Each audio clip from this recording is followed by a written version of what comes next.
They're hard-headed. Come on. Come on. There's a food right there. Oh, they're fine. They can hump. Yo. They're inside. Go. Go. Come on.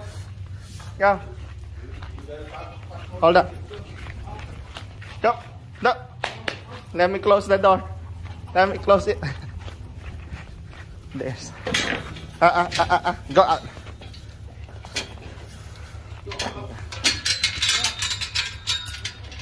Go, go, go up. Go. Go. Go, go, go, go. See, easy load. Why you come out? Hey, I told you they are hard-headed. Go, go, go, go. Go, go, up. Up. There you go. Oh, they can just fit in here. There.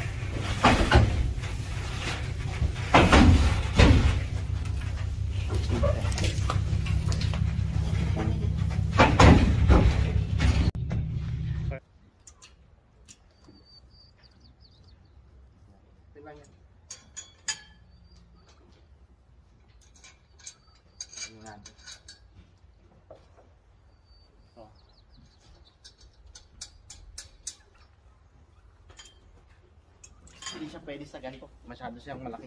Yeah.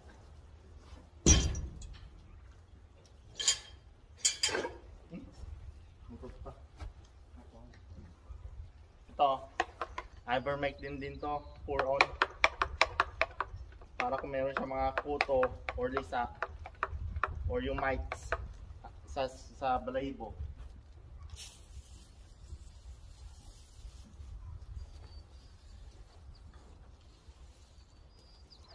Ayaw nila yan, pero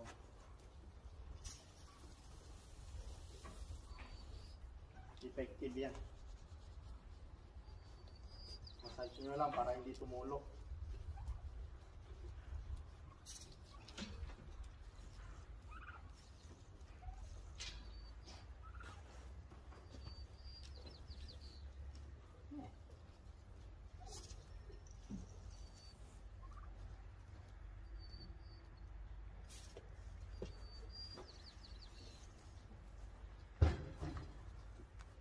Lulugas yung dahon niya, ay yung dahon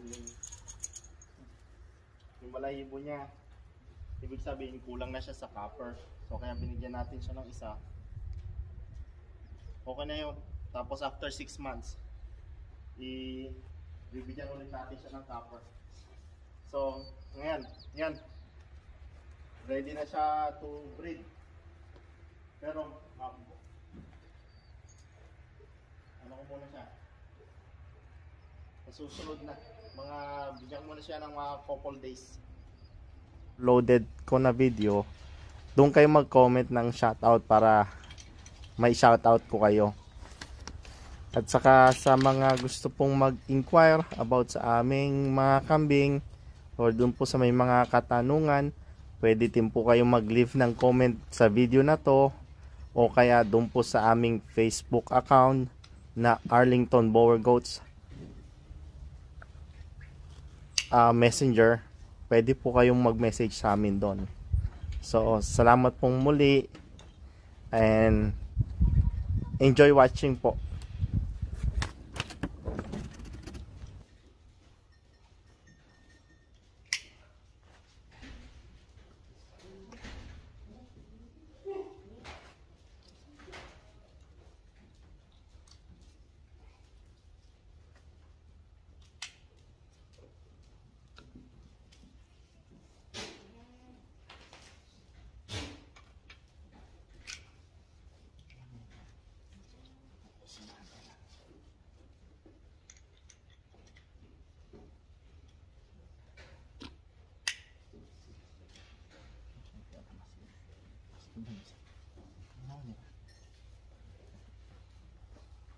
Tapos na.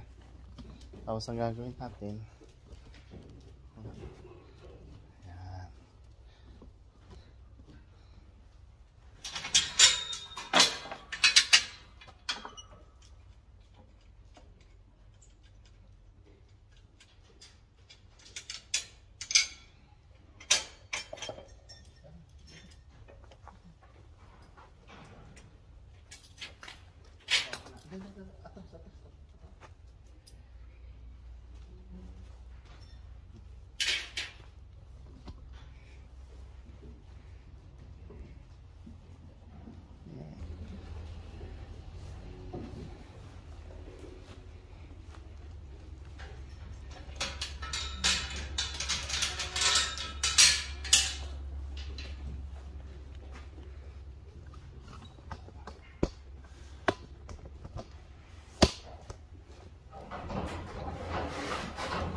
Mga dumalaga. Hopefully nabuntis na sila oh. Ang lalapad ng katawan.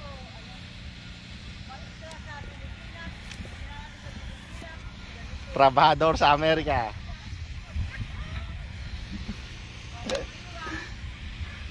Trabahador sa mga kakambing. Kain muna tayo ng native. Ayun oh, kita mo yun. Ayun yun. Kain muna tayo ng bantam native.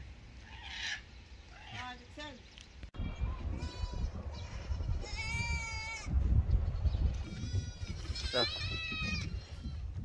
good morning mga kakambing.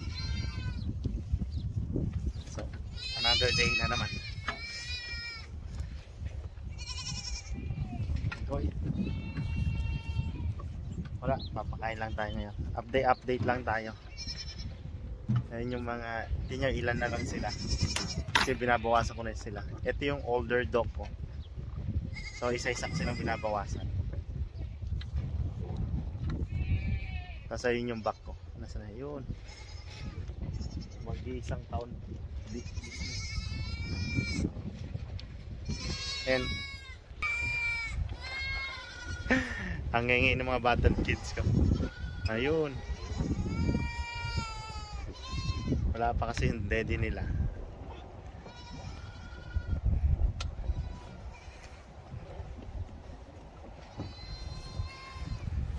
Yan yung kinakain nila, gustong gusto nila. Barley. Fermented barley na hinaluan ko ng feeds nila. Gustong gusto nila, ang bango eh. Yan. Ang ganda ng katawan nila. Ang sexy.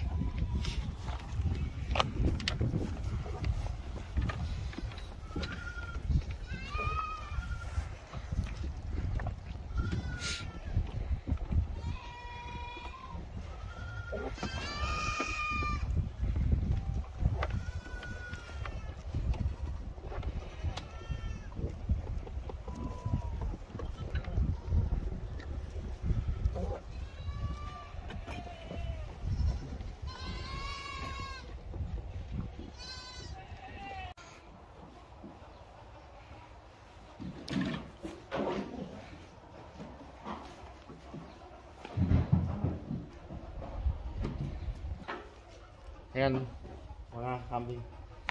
Itong mga bata dito, magto 2 months na yan. Walang feeds yan.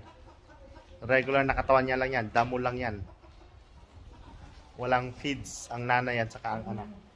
Kaya itinatry ko kung anong difference na magiging katawan nila.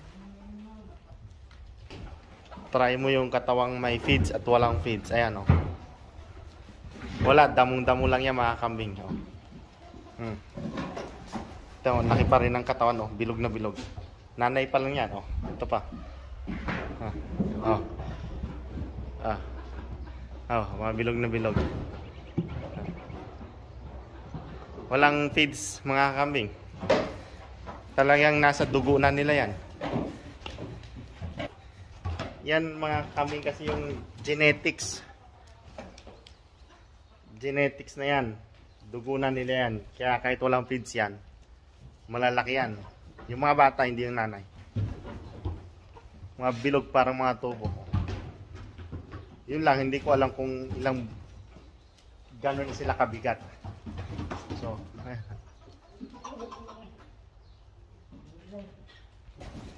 ayan mga kam. Tingnan ito isa. Oh, lapad ng dibdib niyan. Doling yan, doling. Ayan. Ayan yung mga bata yun, naglalaro. Lalaki niya para sa magto 2 months. Ano yan, 1.5. They just say 1.5.